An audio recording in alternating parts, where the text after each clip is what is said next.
박노벽 수석 부회장님 소개 잘해서 감사합니다.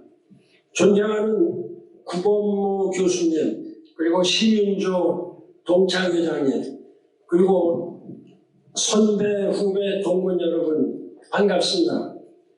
송강포럼 행사에 초대해 주신 데 대해서 영광으로 생각하고 우선 여러분들의 많은 관심, 국민들의 많은 관심을 갖고 있는 기후위기 문제에 대해서 한 30분 정도 저한테 시간을 주셨습니다. 거기에 대해서 말씀을 드리겠습니다.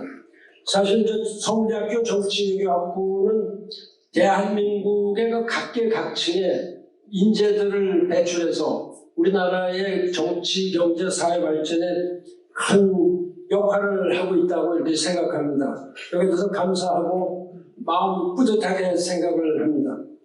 제가 10년 동안 유엔 사무총장 재임을 마치고 난 지도 만 5년이 돼갑니다.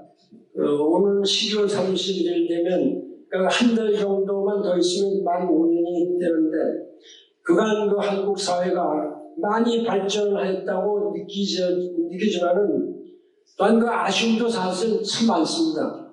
제가 와보니까 대한민국은 경제적으로, 문화적으로, 또 예술면, 스포츠면에 있어서 세계적인 강국이 돼 있죠. 1인당 GDP가 G7 국가인 이탈리아를 넘어섰는데, 그래서 세계 10대 경제 대국으로 자리를 매김했습니다. 대한민국 국민들이 참으로 뛰어난 재능을 가지고 있다 생각하면서 자부심을 느끼고 있지만은 사실 실망스러운 면도 참 많이 있습니다. 정치는 조금 더 수준이 높아져야 한다고 이렇게 생각을 하는데 여기 정치하신 저희 동문들도 계시고 그러지만은 정치 지도자들이 좀 더 국제적인 안목, 비전 이런 걸 가지고 있어야 된다 이렇게 생각을 합니다. 우리 대한민국이 발전한 것은 우리 혼자의 힘으로만 된 건 아닙니다. 세계와 함께 교류하고 협력하면서 발전하게 된 것이죠. 오늘 제가 이제 말씀드리고자 하는 것 주의제인 기후변화와 탄소 중립에 관한 이 문제, 바로 우리나라의 정치 지도자들이 이 국제적인 안목과 비전에 대한 미래에 대한 비전을 필요로 하는 아주 상당히 중요한 문제라고 이렇게 생각합니다. 이 국민들의 인식이나 정치 지도자들의 여러 가지 인식 모두 국제적인 스탠다드에 좀 부족한 거 아니냐. 특히 유엔 사무총장을 하면서 전 세계 거의 안 다녀본 데가 없고 세계 정치 지도자들 거의 안 만나본 사람이 없을 정도로 이렇게 하면서 저하고 좀 이렇게 비교를 해보는데 우리 흔히 우물안 개구리라는 이런 이야기가 많이 있습니다. 우리는 사실은 OECD 국가이기도 하고 벌써 김영삼 대통령 때 OECD 들어간 걸 자랑을 했고 또 최근에는 웅크다드에서까지 확실히 명실공히 이제는 경제적인 면 모든 면에서 선진국이다 이렇게 돼 있는데 정치적인 이런 면이라든지 국제사회 기업 이런 데 대해서는 아직도 멀었다 이렇게 생각을 하고 있습니다. 우리가 그런 정도의 역할을 할 나라가 아니다. 좀 더 큰 역할을 해야 되고 있는데 사실은 제가 10년 유엔 사무총장 마치고 들어와서 우리나라 사람들이 얼마나 전 세계가 이야기하고 있는 지속가능 발전 거기에 대해서 얼마나 알고 있느냐 모르는 사람이 참 많습니다. 이 문재인 대통령이 취임을 해서 물론 인수위라는 것이 없이 그냥 당선되자마자 그 다음날 취임을 했으니까 그러려니 생각을 하는데 그 이후에 한 5개월쯤 걸려서 100대 정책 과제를 내걸었습니다. 김진표 당시 정책위원장이 발표를 했는데 100대 과제 중에 유엔이 정한 지속 가능 발전이라는 말이 하나도 안 들어가 있습니다. 사실은 그 100대 과제가 다 유엔이 정한 지속 가능 발전에 속하는 겁니다. 근데 제가 상당히 울분을 참지 못하고, 유엔 사무총장까지 배출한 나라에서 유엔에서 대통령이 와서 다 찬성을 하고 이런 얘기도 못하느냐. 이것이 우리가 하고 있는 이 100대 과제가 유엔이 정한 이런 지속 가능 발전 계획의 다 일환이다라고 한마디만 했었으면 그 프레임만 하나 좀 엄브레이너만 하나 해줬어도 좋았을 텐데 이런 아쉬움이 있습니다. 기후변화 얘기는 좀 있습니다. 그것도 상당히 명목적으로 기후변화에 적극적으로 이행을 하겠다 이렇게 얘기를 했는데 사실은 참 어려운 문제죠. 제가 잘 아시겠습니다만은 지난 4월 29일까지 2년간을 국가기후환경위원회 위원장을 했습니다. 정식으로 미세먼지 해결을 위한 국가기후환경위원회 위원장을 2년을 하다가 이게 이제 탄소중립위원회로 가면서 다시 이제 발전적으로 해체가 됐죠. 거기 하면서 이 기후위기에 대한 이야기를 상당히 이제는 대통령까지 모르는 사람이 없을 정도로 전부 다 얘기를 해놨다. 좀 그런 데 대해서 좀 자부심을 느끼고 있습니다. 많은 노력을 하고 그야말로 논쟁을 많이 하고 그랬죠. 그런 면을 말씀을 드리고 그래서 제가 오늘 이 가장 중요하고 시간도 별로 없기 때문에 우리가 그야말로 선진국으로서 해야 될 것 이거에 대해서 말씀을 드렸는데 탄소중립 2050 이걸 어떻게 하느냐. 대통령께서 COP26 기후변화 당사국 총회에 가서 정상회에 가서 연설도 했고 또 우리나라 많은 대표들이 가서 이제 활동을 하고 돌아오고 이것이 지난 13일 날 끝났죠. 13일 날 끝났는데 거기에 대한 평가 겸해서 제가 말씀을 드리겠습니다. 사실 이게 이 탄소 중립은 왜 이런 것이 나왔느냐. 우리가 깊이 반성을 해야 된다. 국제사회가 반성을 해야죠. 그러니까 계속 1850년에 산업혁명이 일어나면서부터 지금까지 약 한 200여 년이 채 안 됐습니다. 한 170년 정도. 170년 정도 산업 위주다. 경제발전 위주다. 사실 우리 박정희 대통령 때 완전히 산업 위주 아닙니까? 그러면서 이 자연을 완전히 우리가 훼손한 겁니다. 사실 박정희 대통령이 포항제철 준공식을 했었을 때에 그때 KBS 아나운서가 뭐라고 얘기하냐면 국민 여러분 자랑스럽습니다. 저 지금 올라가는 그 새카만 연기가 우리 하늘을 덮을 때에 우리는 부자가 됩니다. 이렇게 얘기를 했었습니다. 사실은. 그것이 우리의 꿈이고 전부 다 사실 모든 나라가 그랬죠.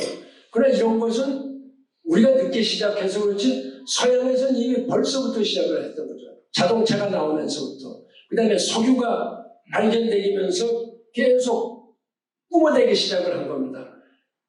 이 연기가 하늘 위로 올라가면 대기에 올라가면 200년을 머문다 그러는데 200년 없어지려면. 그러니까 기후 위기가 이런 문제 기후 변화에만 미치는 것이 아니라 우리 질병에도 영향을 미치고 있다. 코로나가 왜 나왔느냐? 가만히 생각하면요, 그 전부 다 우리가 잘못한 겁니다. 기후 환경, 자연을 훼손하고 생태계를 파괴하니까 동물들이 살고 있는 생태계를 파괴하니까 자연이 사람과 동물이 가까워지죠.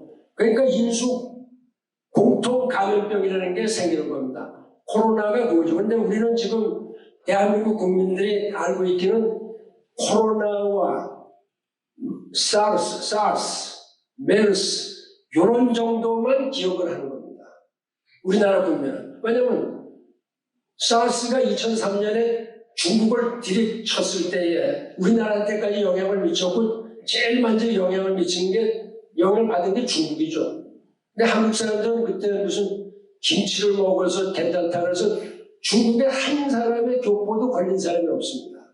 그래서 중국이 지금 상당히 김치에 공을 들여갖고 지금 김치가 한국 장을 거다 이렇게 얘기를 하고 있지 않습니까? 그 다음에 우리가 고생을 한 거는 메르스 때입니다. 2013년에 메르스가 생겼는데 2015년에 우리나라에 들어와서 상당히 그때는 정신 바짝 차려갖고 지금 뭐 이 국가질병본부라든지 이런 체계가 그때에 상당히 잘 된 겁니다. 그래서 지금 우리가 코로나 대응하는 데 있어서 이 질병관리본부라든지 방역이라든지 이런 데 이거 경험을 얻은 건데 근데 가만히 이렇게 역사적으로 보면요. 이게 1900년대부터 인류 사회를 자연이 공격을 하기 시작을 하는 겁니다. 제일 먼저 인류를 가장 심하게 준 것은 1918년에 신문에 많이 났죠. 소위 그 스페니쉬 플루라는 것이 생겼습니다. 그때 유럽 인구의 3분의 1이 죽었습니다. 유럽 인구에서. 한국에서도 조선에서도 그때 뭐 7만 명, 10몇만 명이 죽었다는 그런 통계가 자료가 나옵니다. 한국에서까지. 그것이 스페니쉬 플루니까 그때도 원래 그런 건 모양이다 이렇게 하고 모르는 사이에 다 죽은 겁니다. 모르는 사이에. 그로부터 50년 지나가면 뭐 홍콩 플루라는 게 생기죠. 그것도 어마어마하게 한데 우리 기억이 없습니다. 대한민국에서 이게 문제가 안 됐고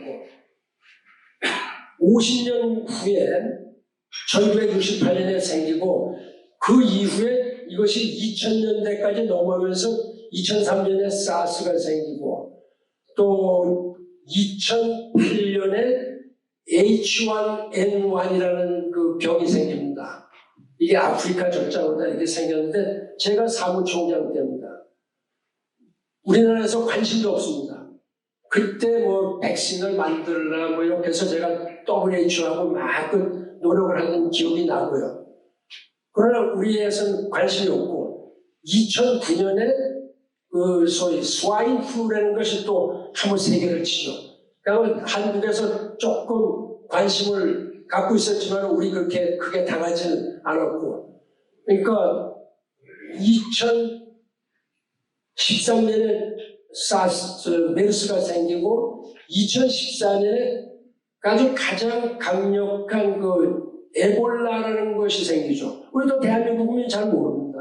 그 제가 유엔 사무총장 때 생겼는데 이거는 치사율이 45%. 걸리면 둘 중에 하나 죽는 겁니다. 그것이 아프리카를 휩쓸었습니다. 에볼라. 그때에 유엔이 처음으로 이 질병을 막기 위해서 군대를 동원했습니다. 그러니까 사실은 유엔 평화유지군 전부 다 그 분쟁 지역에 정치적인 분쟁 지역에 하는데 이 질병을 막기 위해서 국경을 통제하기 위해서 아프리카에 파견했습니다. 미국, 영국, 불란서 이런 나라들이 직접 솔선수범해서 제가 그때 사무총장을 하면서 이 WHO에 맡기질 않고 유엔 본부에서 이걸 했죠. 제가 이 코로나가 났을 때 작년이죠. 작년 3월 달에 벌써 우한에서 나와서 얘기가 막 나왔을 때에 제가 WHO 사무총장한테 전화를 걸었습니다. 이거 내가 보니까 당신 WHO 혼자 해서는 이거 절대 안 된다. 빨리 유엔을 전체 동원해서 유엔 전체 조직이 해서 전 세계적으로 해야 된다. 라고 경고를 했습니다. 근데 듣질 않았죠. 또 유엔 사무총장도 신경을 안 썼고 솔직히 말해서 제 후임자가 그러다 보니까 전 세계적으로 퍼진 게 이런 것이 아마 전 세계를 하나도 빠짐없이 강타한 거는 아마 역사적으로 인류의 역사상 처음 아닌가. WHO 보고에 의하면 두 나라만 없다고 그럽니다. 그게 북한하고 에리트리아, 아프리카에는. 북한이 4만 명을 뭐 테스트했는데 하나도 안 나왔다. 이래갖고 북한은 제로다. 이게 이제 WHO 보고가 된 겁니다. WHO도 확인할 적이 없으니까 사실은 북한에 대해서 한 300만인가 400만 정의 백신을 공급하겠다고 통보를 했는데 우리는 필요 없다. 그리고 백신을 받지 않았습니다. 그런데 이제 WHO 보고에 며칠 전에 나왔죠. 이런 것이 그러니까 아마 인류 역사를 이렇게 쓸 때에 보면은 이 코로나19라는 그것이 아마 큰 사건으로 다 이렇게 나오지 않을까 이렇게 생각을 하고 있습니다. 이런 것이 결과적으로 기상변화, 지구의 온도 변화, 여기에서 우리가 대응을 하지 못했기 때문에 그런 것이다. 이렇게 저는 생각을 하고, 과학자들이 그렇게 얘기를 하고 있습니다. 그리고 기후변화가 왜 생기기 시작했냐. 아까 제가 말씀드린 산업 발전을 하면서 우리가 이 생태계를 다 파괴하고, 그러니까 건강을 해치는 거죠. 그래서 지금 IPCC라고 해서 유엔이 정한 기구입니다. 여기에 약 3,500명의 이 과학자들로 조직이 된 기구입니다. 기후변화 학자라든지 여러 가지 보건 관계, 여러 가지 과학적인 3,500명이 모여 사는데 이 회의의 IPCC 의장이 한국 사람입니다. 이회성 박사라고 이회창 전 총리의 친동생이죠. 근데 잘 알려지지 않아요. 이분이 워낙 조용한 분이라 그러는데 처음부터 부회장을 하다가 회장이 잘못돼서 어떻게 좀 잘못되는 바람에 돌아가셨죠. 이분이 승계해서 회장이 된 지가 벌써 4, 5년 넘습니다. IPCC에서 뭐라고 얘기하냐면 저희들 이제 파리 기후변화 협정을 협상할 때에 이런 식으로 결정했습니다. 지구의 온도 상승, 글로벌 템퍼레처가 섭씨 2도로 2100년까지 섭씨 2도로 제한이 돼야 된다. 이렇게 계속 올라가면 지구가 망한다. 근데 2도로 2100년까지 2도로 정해야 된다.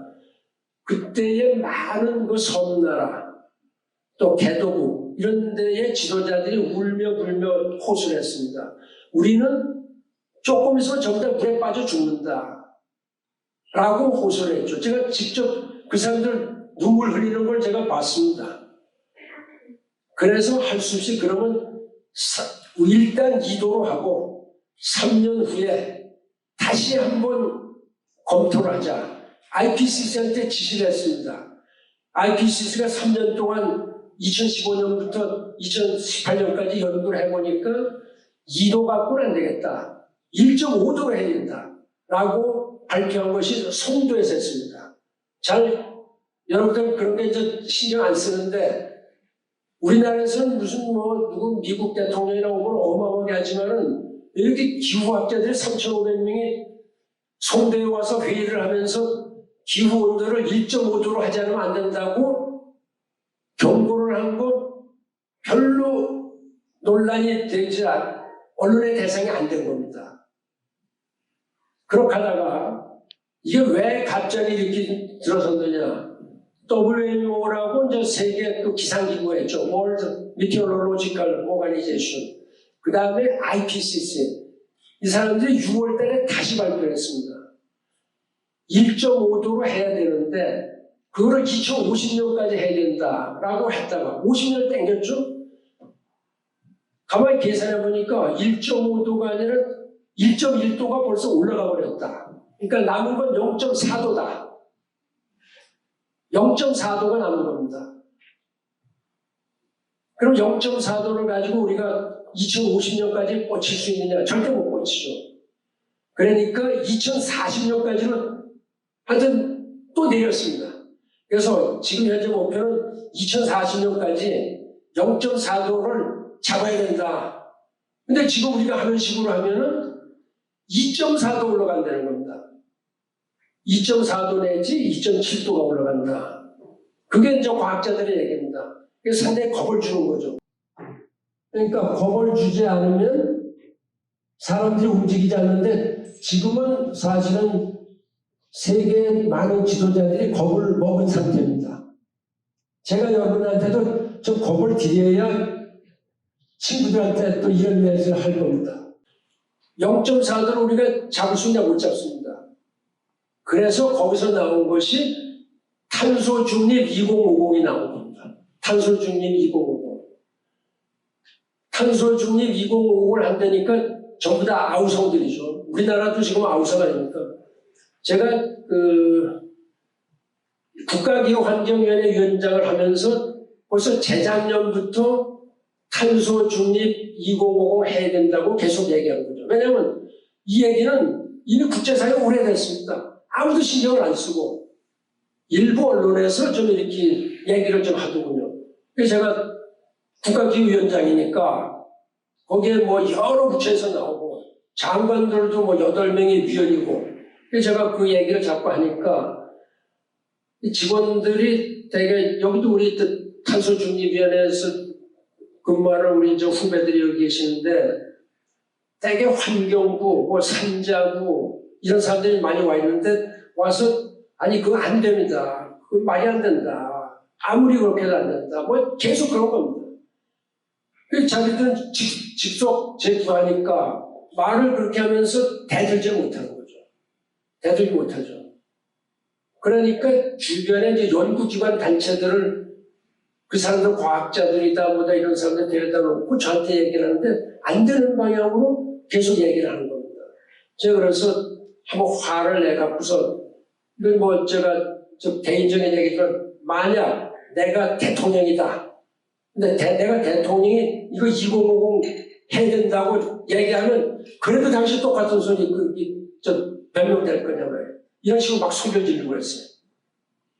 제가 그렇게 하면서 정세균 총리다, 무슨 청와대 정책실장이다, 비서실장 이런 사람들만 쫓아다니면서 계속 얘기를 하고 근데 환경부 장관은 이해를 하죠. 그래서 제가 그런 생각을 합니다. 환경부 사람은 그 피플, 산자부 사람은 이건 뭐 그 피플에 반대가 되는 사람들이다. 맨날 싸우는 거죠. 제가 청와대에서 수석할 때도 그런 일이 많았습니다. 환경부하고 산자부하고 싸우면요. 산자부의 간부들이 와서 뭐라 하냐면 저 친구들, 환경부 친구들 쥐뿔도 모르는 놈들이 말이야. 이게 뭐 우리가 그거 국동 맞고 오자라고 우리가 살 수 있느냐. 뭐 이런 식으로 얘기하던 게요. 벌써 한 15년, 20년 전입니다. 지금은 아무도 그런 얘기를 할 수가 없다. 그런 면에서는 하나 좀 우리가 발전한 겁니다. 인식의 변화가 있고 모든 국민이 이제는 탄소 중립 안 하면 죽는다. 이걸 알고 있는 겁니다. 그래서 제가 이제 이걸 솔선수범해야 되겠다. 그래서 제가 포스코, 그래가지고 국가기후환경위원장으로 제가 전국을 다니면서 강연을 하는 겁니다. 그 도지사들이 다 나오고 또 발전소, 무슨 한전에 무슨 동남발전소다 무슨 발전소다 전부 다 다니면서 강의를 하는 겁니다. 그때는 탄소 2050 얘기가 나오지만은 안 할 때죠. 안 할 때. 그리고 영국이 이제 지금 올해 컵 26이라고 했는데 거기에 의장되는 사람이 벌써 2번을 찾아왔죠. 알록 샤바라는 사람이. 와서 환경부 장관, 산자부 장관, 이렇게 만나고 가는 겁니다. 저는 왜 왔느냐. 당신 전직위원 사무총장이니까 당신 나라를 좀 잘 좀 해달라. 이런 압력이죠. 그래서 저희는 이제 상당히 노력을 하는 겁니다. 그래도 움직이지 않죠. 그러다가 10월 28일 날 문재인 대통령이 국회에서 할 수 없이 이걸 발표를 하는 겁니다. 왜냐하면 130 몇 나라가 한다고 얘기를 했거든요. 근데 거기에 130 몇 나라가 거기에 한국이 빠질 수는 없는 거죠.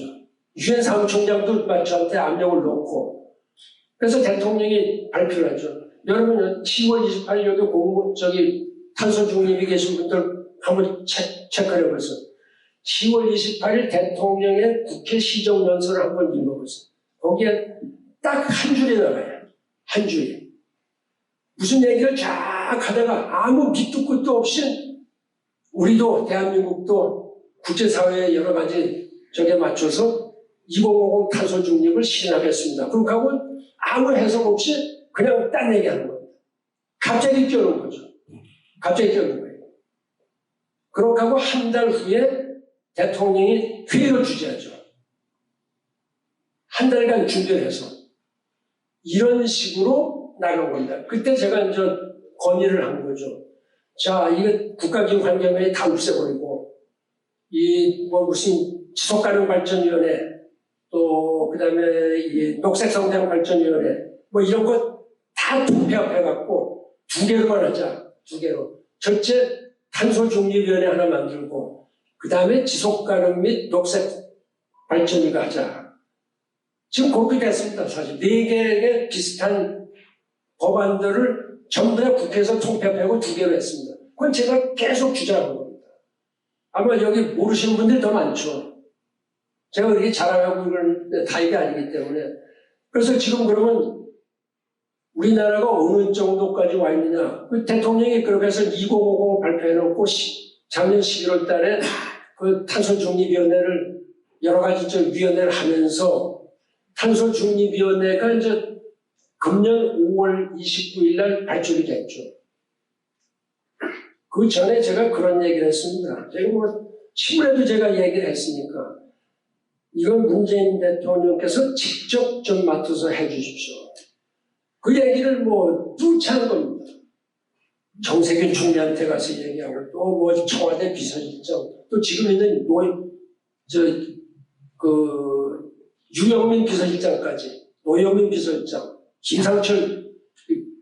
김상조 정책실장 이걸 대통령이 직접 해야 됩니다.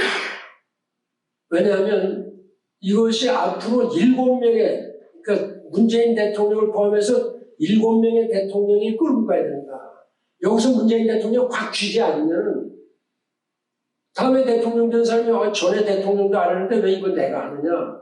바쁜 일이 많을 겁니다. 다음에 대통령 당선되는 사람이 되자마자 할 게 너무 많거든요. 그러니까 문재인 대통령이 이거 확 틀어주고서 하십시오. 근데 결과적으로 안 했죠. 총리한테 맡긴 겁니다.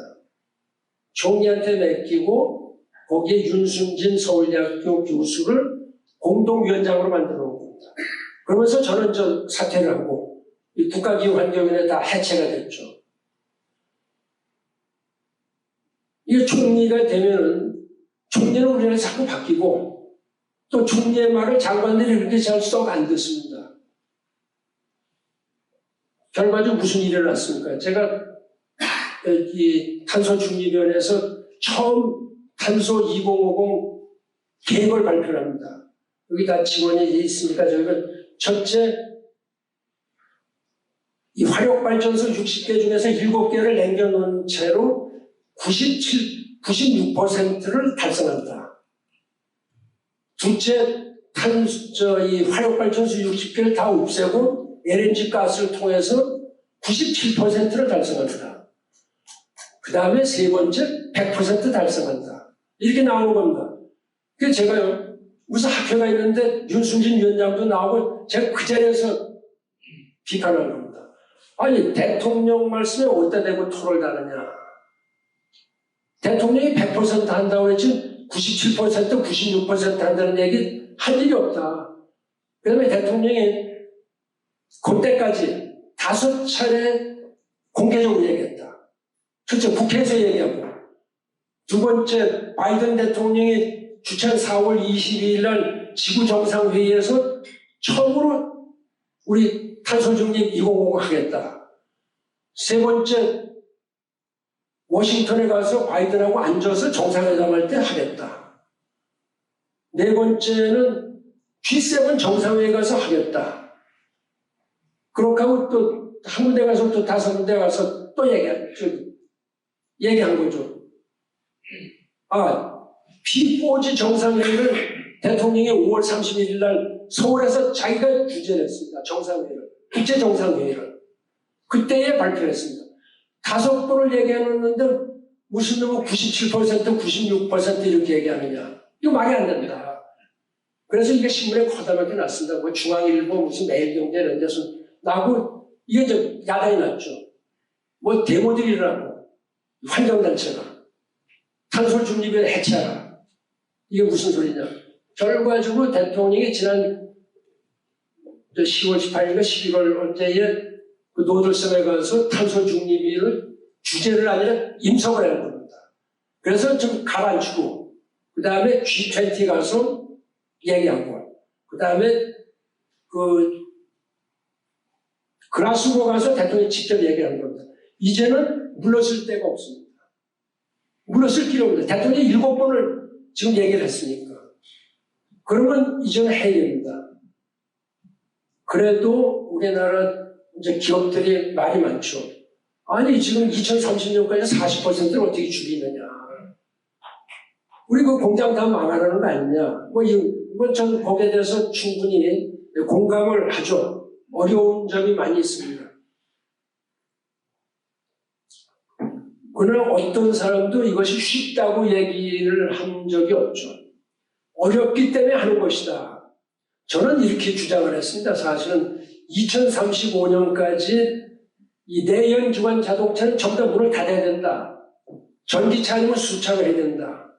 라고 얘기해서 정의선 현대 회장이 발표했습니다. 그 다음에 포스코 이거 탄소 중립해야 된다. 포스코 현재 우리나라의 12%를 담당하고 있습니다. 우리나라 전체가 7억 한 500만 톤인가 이렇게 돼야 되는데 그 중에 포스코가 12%를 담당하죠. 제가 포스코를 가서 최정우 회장 및 산하단체 그 사장들 6명 그 다음에 직원들 한 수백 명이 전 직접 본사에 가고 이 줌으로 다 얘기했습니다. 포스코가 앞장서야 된다. 이게 세계적인 기업 아니냐. 그 다음에 이거 없으면 탄소 중립 불가능하다. 포스코가 치고 나갔습니다. 수소 환원 제철로 하겠다. 수소를 활용해서. 좀 상당히 고맙게 생각을 하는 겁니다. 제가. 앞서 나가니까 현대하고. 그러니까 지금 뭐 여러 가지 SK다 한화다 모두 이런들이 우리는 100% 리뉴얼 에너지로 하겠다고 소위 그 RE100 이런 걸 막 선언하고 지금 뭐 대기업들은 나가고 있고 중소기업들이 상당히 그 어려움을 호소하고 있습니다. 그거는 뭐 전 충분히 이해하니까 이런 거는 결과적으로 기술 발전, 과학 발전 이런 걸 통해서 하는 수밖에 없지 않느냐. 그래서 거기에 제가 최근에 다시 한번 또 얘기를 한 겁니다. 이게 에너지 믹스를 잘해야 된다. 우리 여러 가지 에너지 소스가 있는데 그 중에 하필 그 제일 클린하다는 그 원자력을 빼느냐. 이거는 비현실적이다. 근데 원자력을 쓰지 않으면 탄소 중립 2050 대한민국 할 수가 없다. 라고 제가 발표를 한 겁니다. 그러고 났더니 저도 깜짝 놀란 게 다 그날 저하고 같이 앉아서 회의를 했는데 제가 공개적으로 얘기한 겁니다. 한전 정승일 사장이 그날 기자들하고 간담회 하면서 원전이 필요하다고 얘기를 했죠. 그 얼마 전에는 정재훈 그 한수원 사장이 얘기를 했습니다. 제가 뭐 이런 얘기하면 이상하지만 어제 잠깐 만나서 당신 용감하게 얘기했다 이렇게 제가 격려를 좀 해줬습니다. 사실은 이 사람들이 국영기업체장들이 할 수 없으니까 얘기를 하는 겁니다. 근데 이건 과학을 가지고 자꾸 왈가왈부할 필요가 없다. 지금 현재 우리가 6% 7% 되는 리뉴얼 에너지를 가지고 2050년까지 71%다 올리고 원전은 지금 24%를 쓰고 있는데 그냥 6% 7% 내려놓고 그걸 인위적으로 갈 필요가 뭐 있느냐. 있는 거를 왜 없애느냐 이런 얘기죠. 지금 일본이 후쿠시마 사고 나고 나서 완전히 다 문을 닫았었죠. 지금 내가 다 열었습니다. 다시 원전. 불란서 마크롱 대통령을 포함해서 유로피안 유니언의 10개 나라들이 원전 아니면 2050 할 수가 없다라고 발표했습니다. 공개적으로 발표하고. 그 다음에 문재인 대통령은 그 바이든 대통령하고 해외 원전 협력하자라고 발표했죠. 체크, 뭐 무슨 이런 나라들한테 가서 원전, 우리 대한민국 원전이 제일 안전하니까 원전을 좀 하자.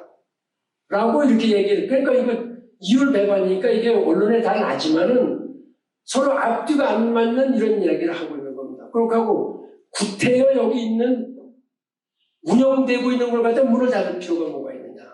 저 그겁니다. 지금 현재 우리가 없다면 할 수 없죠. 못하는 거죠. 중국은요, 지금 현재 약간 제가 정확한 숫자는 모르지만 한 50여 개의 원자력 발전소를 가지고 있습니다. 15년 내에 탄소 중립 2060을 하기 위해서 150개의 원자력 발전소를 만들겠다고 발표했습니다. 여러분 비켜집니까? 15년에. 이거 하나 만드는데도 아마 6, 7년 걸릴 겁니다. 15년 내에 150개를 만들다. 그러지 않으면 탄소 중립 2060을 자기를 못한다. 이런 거 얘기죠. 시간이 자꾸 너무 기니까 이 정도 말씀드리고, 그러면 요번에 컵26 글라스고에 있었던 컵26에 대해서 어떻게 생각하느냐. 여러 가지 평가가 좀 어울리지만은 기본적으로는 실망스럽다. 그렇다고 또 너무 또 실망할 필요도 없다. 이런 그 말씀을 드리고 싶습니다. 저는 이거보다 더 실망스러운 경험을 유엔 사무총장에서 했죠. 아주 그냥 처참할 정도의 이 컵이 매년 열립니다. 매년. 그 15차 컵이 2009년 코펜하겐에서 열렸었는데 제가 너무 열의를 내갖고 2009년에 제가 끝을 내겠다라고 공표를 했습니다.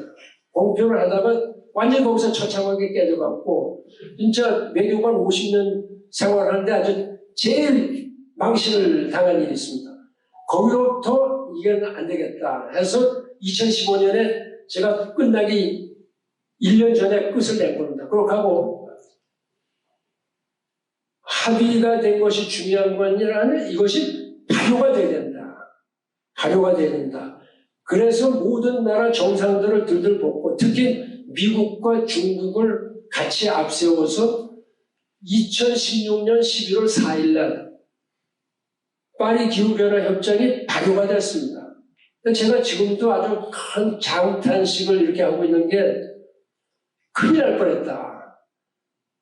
저는 2016년 12월 30일 날 그만두니까 한 달, 한 20일 남겨놓고 저는 노롱과 세크터리 제너럴이죠. 그렇게 하고 20일 후에 트럼프가 와서 바로 탈퇴했지 않습니까? 만약 그것이 발효가 안 돼갖고 질질 가서 트럼프 갔으면요, 아직까지 발효 안 됐을 가능성이 있는 겁니다. 미국이 발효 안 하면. 그럼 미국이 발효 안 시키면 중국이 가만히 안 있죠. 그러니까 중국하고 미국 두 나라를 합치면 이게 42%가 됩니다. 100% 중에서. 55% 이상 55개국이 찬성을 하고 55% 이상 이 그린하우스 가스 이걸 갖다 담보를 해야 되는데 그야말로 극적으로 한 달 반 전에 그 발효를 시키고 제가 떠난 거죠. 이렇게 해서 했는데 그 다음에 5년이 걸렸습니다. 6년이 지나갔죠. 지금 6년이 지나가서 5차례의 회의가 있었는데 작년에 안 했으니까 취소됐으니까. 그러니까 영국이 어마어마하게 열정을 보이는 겁니다. 전 세계를 다니면서 사전 공작을 많이 하고 그래도 결국 어느 네고시에이션이나 거기 디스로이더들이 있습니다. 파괴분자들 뭐 이런 데.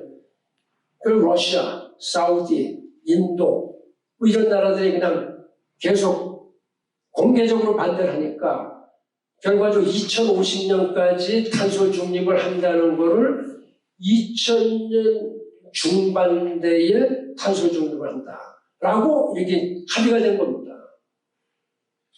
카본 뉴트럴리티 2050가 슬로건이 그냥 물이 타진 겁니다. 2000년 중반대, 21세기 중반대죠. 그거는 왜 그러냐? 인도가 2070년을 발표한 겁니다. 2070년 발표한 날 하나도 없습니다. 중국이 2060년을 발표했을 때 그래, 그거는 뭐 알겠다. 중국이 워낙 중요하고 제일 많이 뿜어대는 나라고 워낙 인구도 많고 하여튼 땅덩어리도 넓고 산업도 너무나 발전시켜놨으니까 중국은 10년을 더 주자라고 했는데 인도가 10년을 더 가서 2010년에 2070년 얘기하니까 완전히 물을 탄 겁니다. 그래서 저는 이것이 그렇게 2021세기 중반대로 다 넘어간 거가 지금 불만스럽고, 그 다음에 제가 아까 말씀드렸던 제가 처참하게 당했다는 그 컵15 코펜하겐에서 이 개도국들의 마음을 잡기 위해서는 우선 돈을 부여야 된다. 그래서 1,000억 달러를 내보는 겁니다. 1년에 1,000억 달러씩 주겠다. 그래서 2009년부터 시작, 2010년부터 2020년까지 10년 사이에 우선 1,000억 달러를 모으고 21년부터는 매년 기한 없이 1,000억 달러를 모으겠다라고 발표를 한 겁니다. 합의가 된 거예요. 근데 지금 미국이 우선 돈을 안 냈죠? 오바마가 마지막 할 때 10억 달러 중에서 2억, 3억 달러인가 그것도 안 내고 나간 겁니다. 트럼프로 완전히 싹 끊어버렸죠. 그러니까 돈을 안 내는 거죠. 지금 그 본부가, 그 돈을 관리하는 본부가 송도에 있습니다. 송도에. 그린 클라이밋 펀드. 그것도 독일하고 계속 붙었는데 우리나라 정부가 이 1,000억 달러 모으는 돈을 관리한다 그러니까 어마어마하게 로비를 한 겁니다. 솔직히 말하면 제가 현재 사무총장에 있으니까 독일하고 한국하고 붙으면 독일이 훨씬 유리하죠. 국제적으로. 한국에 왔습니다. 한국에서 그때 신문에 어떻게 나왔는지 아세요? 여의도 송도 땅값 오른다 이렇게 됩니다. 돈을 1년에 1,000억 달러씩 막 왔다 갔다 하니까 이게 우리나라 경제에 도움이 된다라고 이런 신문이 났습니다. 제가 하도 화가 나서 이명박 대통령한테 전화 걸었죠. 유엔에서. 이 말이 안 된다. 대통령 이게 아니 송도 땅값 올리려고 지금 이런 거 유치했습니까? 말이에요. 이거 창피해서 죽겠다. 그래서 빨리 언론을 좀 막으란 말이에요. 그래서 언론에 싹 들어갔어요, 사실은. 그렇게 하고 일체 그런 얘기를 안 하는 거죠.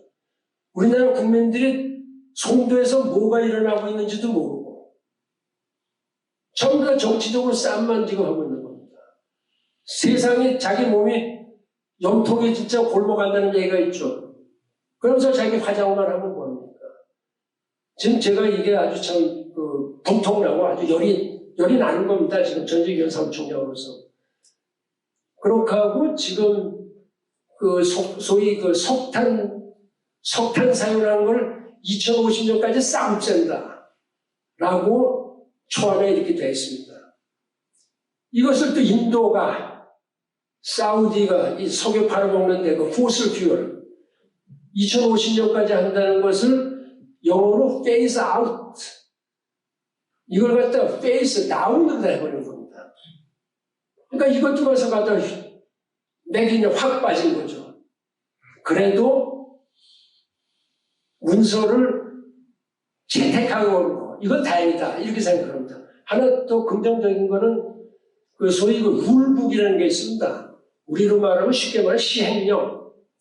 법을 만들었는데 파리 기후변화 협정을 힘들어서 만들고 발효까지 됐는데 우리로 말하면 이제 정부의 시행령이 안 나온 겁니다. 시행령을 하는데 6년이 걸렸습니다. 이 교섭을. 요번에 됐죠. 그걸 가지고 룰북.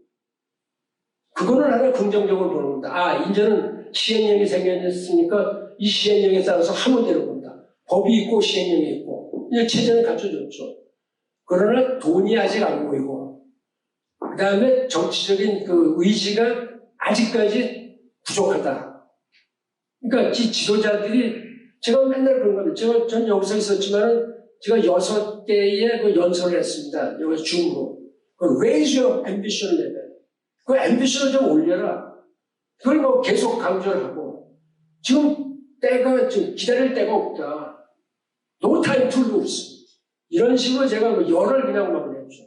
많이 박수를 받았다고 합니다. 제가 정상회도 내고 강요회도 내고 뉴욕타임스 이벤트도 내고 등등 여러 차례 이렇게 했는데 저는 지금 전직위원 사무총장이고 또 그걸 만들었던 이런 사람으로서 상당히 도의적인 책임을 갖고 있기 때문에 오늘 여기 와서 여러분들께 이렇게 말씀드리는 거와 마찬가지로 매일 거의 하루도 안 빼고 하는 겁니다. 오늘 저녁 때 들어가면 줌으로 또 영국하고 또 하게 돼 있습니다. 등등 이렇게 하고 있는데 우리 서울대학교 동문들이라서 다 지금은 많이 은퇴하신 분들이 많이 있지만은 특히 여기 아까 보니까 두 분이 두 후배들이 탄소중립위원회에 가서 근무를 한다고 그러는데 좀 소신을 갖고 하는 게 좋겠다. 이거는 더 이상 빼도 박을 수도 없는 이런 아주 절체절명이다. 이런 걸 우리 국민들이 알아야 됩니다. 그렇게 하고 언론에 계속 홍보를 해서 우리 국민들한테 교육을 시켜야 된다. 근데 지금 제가 그런 얘기를 했습니다. 또 어떻게 대선 후보 나온 사람들이 16명이나 되는데 여기도 8명 저기도 8명 막 이렇게 되는데 기후변화 얘기하는 사람이 하나도 없다. 그러니까 이낙연 후보가 쫙 한번 얘기를 하더라고요. 최근에 또 이재명 후보도 좀 얘기하는 것 같고 하여튼 윤석열 후보다 이런 얘기하는데 저를 찾아오는 대선 후보가들이 있습니다. 나올 때 사무실에 기후변화 이거 제일 중요하다. 지속가능 발전 중요하다. 이 얘기를 이렇게 하는데 실제상 가면 전부 다 딴 얘기하거든요. 딴 얘기하고. 그러니까 우리나라 정치 지도자의 마인드에 기후변화나 지속가능 발전이 제대로 정책을 안 하고 있는 겁니다. 이거 얘기하는 건 전부 다 저는 지금 시빌 소사이티다 지금 시민사회죠. 제가 공직이 없으니까. 그러나 그것도 아니고 저는 지금 이 글로벌 센터 온 애답테이션이라는 기구가 있습니다. 화란에 있는데 거기에 제가 이사장을 하고 있죠. 기후변화에 관한 적입니다. 그 다음에 서울에 본부가 있는 글로벌 그린 그로스 이니셔티브. 이게 41개국으로 구성된 국제회의입니다. 여기에 제가 이사장입니다. 집행위원장 겸 총회 이사장을 같이 겸직을 하고 있고 또 영국에 있는 세계 원로 그룹이 있습니다. 이게 대통령이나 노벨 평화상 받은 사람들 11명으로 구성이 되어 있는 거기에 제가 부의장으로 다 있습니다. 상당히 중요한 기구죠. 엘더스를 통한다든지 또 다른 국제기구들이 또 있습니다. 제가 중국이 갖고 있는 보아우 포럼 같은 게 이사장으로 있고 등등 여러 가지 국제기구의 이사장을 갖고 있기 때문에 어떤 기구가 걸려도 하루에 하나씩은 걸리는 겁니다. 여기저기서. 그걸 이용해서 제 몫을 내는 겁니다. 그러나 결과적으로는 기본적으로는 시민사회에 속하는 거죠. 국제기구장 떼고. 그렇지만은 제가 전직위원 사무총장으로서 하여튼 계속해서 앞으로 힘이 있을 때까지 노력을 하겠다. 그건 저 혼자 할 수 있는 일이 아니고요. 여러분들이 다 같이 여러분 개인 자격이 없더라도 공적인 자격이 없더라도 계속 얘기를 해야 됩니다. 그래야만 우리 후손들이 편하게 살고 있다. 그러니까 우리 인류가 망하는 것이 아니고 이 지구 전체가 망하게 되는 겁니다. 지금 이 과학자들이 이렇게 얘기합니다. 100년 내에 이 지구에 대멸종이 온다 이렇게 얘기를 하거든요. 이게 무슨 소리냐. 제6차 대멸종이 온다. 대멸종이라는 것은 모든 종, 스피시스의 70% 이상이 죽는 겁니다. 동식물 전부 다. 인간도 70%에서 죽는다. 100년 내에. 이런 식으로 가면 그런 것이 겁을 준 게 아니죠. 그러면 제5차 대멸종 언제 일어났냐? 6,500만 년 전에 일어난 겁니다.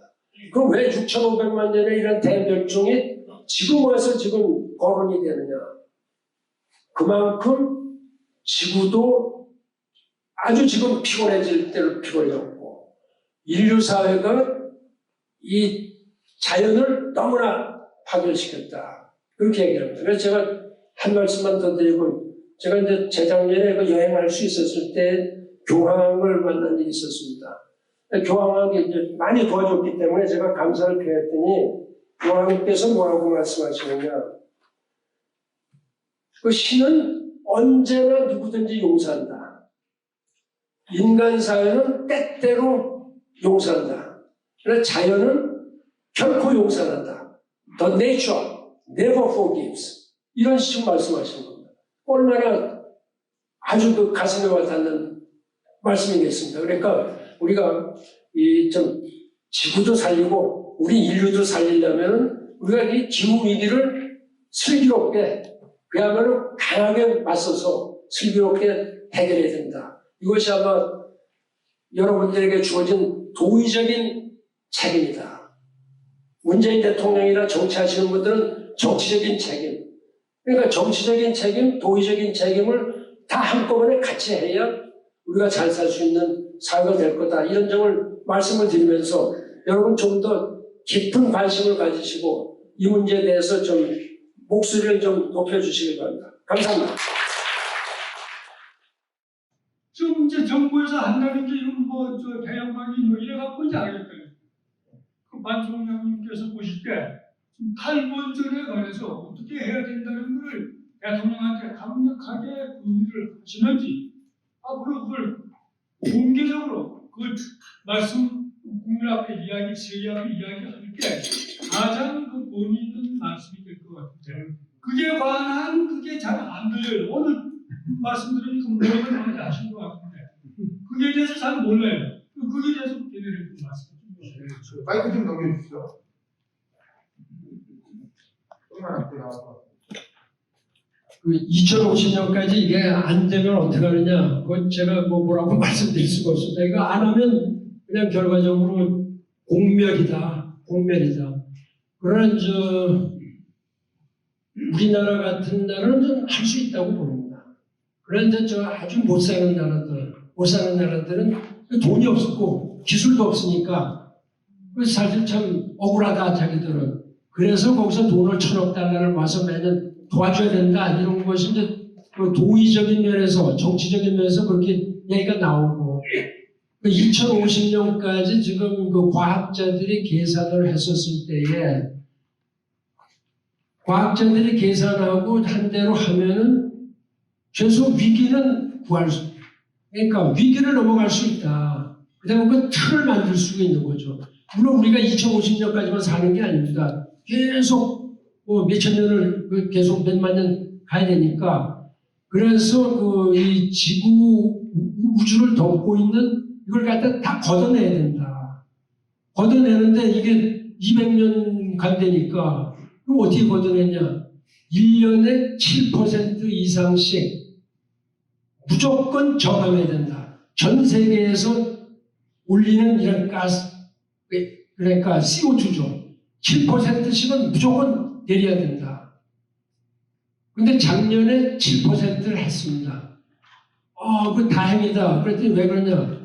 코로나 때문에 사람이 움직이지 않고 비행기도 잘 안 뜨고 배도 안 움직이고 인간이 활동을 안 하니까 7% 자연이 없어진 겁니다. 그러니까 우선은 여러분들 안 움직일 수 없지만은 우선 그 움직이는 수단을 전부 다 탈탄소화해야 된다. 탈탄소화. 거기에 이제 우리나라 60개가 있는 화력발전소 싹 없애버리고요.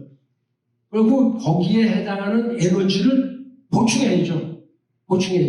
그러려면은 원전 안 하면 어떻게 갑자기 60개 하는데 한전이라고 무슨 자기들이 그 땅에서 파냅니까 전기를.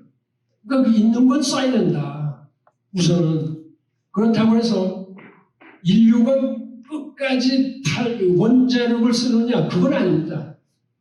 모든 나라들이 이게 여기서 소위 나오는 스펜트 퓨얼 문제가 있습니다. 이게 스펜트 퓨얼 문제가. 이 저장하는 것도 문제가 되고 그래서 미국 같은 데는 이 스펜트 퓨얼을 아주 깊은 산소에 암염, 소금산에다가 깊이 한 500m쯤 파고서 붓는 겁니다. 근데 우리는 그런 시설이 없죠. 우리나라가 그걸 하려다 서해 무슨 바다에 할 때 난리가 나고 야단 났었지 않습니까? 그러니까 지금 우리 공장에 갖고 있으니까 정부에서 이게 참 위험하다 이렇게 생각하는 것도 또 무리가 있는 주장은 아닙니다. 또 일리가 있다. 그러나 지금 21세기 가면서 기술은 그것을 다 극복할 수 있는 기술이 나온다. 저는 그렇게 믿습니다. 그걸. 제가 그래서 사실 사무총장 할 때 원전 사고 났다는 데를 다 가봤습니다. 체르노빌 제가 직접 갔습니다. 눈으로 직접 보고. 유로피안 유니언이 100억 달러를 들여서 체르노빌 그 공장을 완전 나부르다 쌌습니다. 나부르 쌌죠.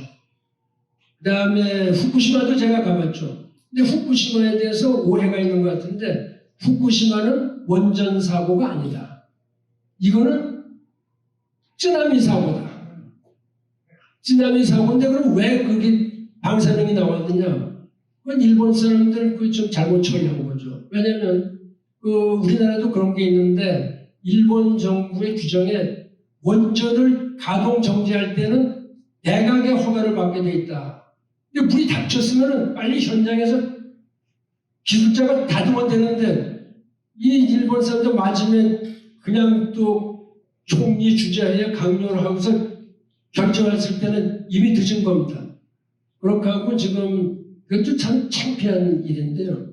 대통령께서 공개적으로 이 후쿠시마 원전 사고로 1,몇백 명이 죽었다고 공개적으로 발표했습니다. 이거는 사실이 아닌 거로 과학적으로 나왔습니다. 참 창피한 일이죠. 국가 원수가 그렇게 공개적으로 발표를 하고 일본 정부가 강하게 반대하고 이건 WTO에서도 그거 다 확인을 한 거고요. 그러니까 거기에서 여러 가지 이제 국민들의 여러 가지 위협감 이런 것이 나왔죠. 그리고 하여튼 2050년까지 안 된다는 생각은 전 하지를 않고요. 완벽하지는 않더라도 이것이 계속 가야 될 겁니다. 아까 말씀드린 2021세기 중반까지 around the middle of 21st century around the middle of 이렇게 했거든요. 그러니까 2050 했으면 참 좋았을 텐데 그게 정치라는 것이 역시 협상이니까 이것도 아주 고도의 정치거든요. 그래서 그렇게 된 겁니다. 그렇지만은 2050 탄소 중립을 해야 된다. 이런 거에 대해서는 지금 확고하게 국제사회의 인식이 돼 있죠. 그런데 대한민국이 하나 더 잘한 거는 그럼 2050까지 탄소 중립을 하겠다고 법제화한 나라, 14나라가 있는데 132나라 중에서 대한민국이 14번째 했습니다. 법제화했어요. 그러니까 이건 법이다. 그러니까 우리는 해야 된다. 그러니까 우리는 좀 더 대외적으로 좀 자신 있게 얘기를 할 수 있는 겁니다, 사실은. 그래서 너무 또 겁을 먹을 것도 없지만 너무 또 안 된다고 할 수도 없고 이거는 하는 데까지 우리가 끝까지 해야 돼. 그렇다고 해서 이게 무슨 2050년까지 못했으니까 당신은 처벌을 해야 된다는 이런 거는 아니고 좀 국제사회가 그런 쪽은 아니고 계속 가면서 이거 다져나갈 겁니다. 그거 내주지 않을 거예요. 대신 지금 문제가 러시아, 중국, 인도, 사우디아라비아 뭐 등등 이런 나라들이 있는데 이 사람들을 잘 포용을 해야 된다. 그런 면에서 저는 미국과 중국이 계속 이런 식으로 다 막 서로 싸우고 그러는 거. 저는 그런 식으로 기자회견할 때도 합니다. 미국과 중국이 체제가 다르고 여러 가지 중국의 문제가 있는 건 사실이지만은 우선 급한 것부터 협조해 나가라. 급한 거 클라이밋 체인지 아니냐. 그러는 과정에서 서로 상호 이해의 폭이 넓어질 수가 있다. 일을 같이 하다 보면. 그러니까 저는 유엔 사무총장 할 때 오바마 대통령하고 시진핑하고 사이를 상당히 좋게 했습니다. 셋이서. 그냥 자주 만나고. 그래서 이게 합의가 이루어진 겁니다. 그렇지 않았으면 인도가 지금 꽂히듯이 막 이렇게 하면 결과적으로 안 된 거죠. 파리 기후변화 협정도 이게 195개국이 서명을 했는데 한 나라도 반대하면 안 되는 겁니다. 그러니까 완전 아주 absolute unanimity입니다. 그러니까 뭐 절대 과반수가 아니고 4분의 3도 아니고요. 이거는 100% 하나도 빼면 안 되거든요. 그런 위기가 있었는데 제가 그건 레스큐를 한 겁니다. 구해낸 거죠. 그래서 극적으로 된 거죠. 거기에 이제 파리 기후변화협정에 정치적인 의의가 있고, 요번에 시행령까지 됐다니까, 저는 거기에 대해서는 좀 만족하게 생각하지만은, 정치적인 의지가 아직 또 부족하다. 그런 면입니다. 예, 이상 같습니다. 네, 감사합니다.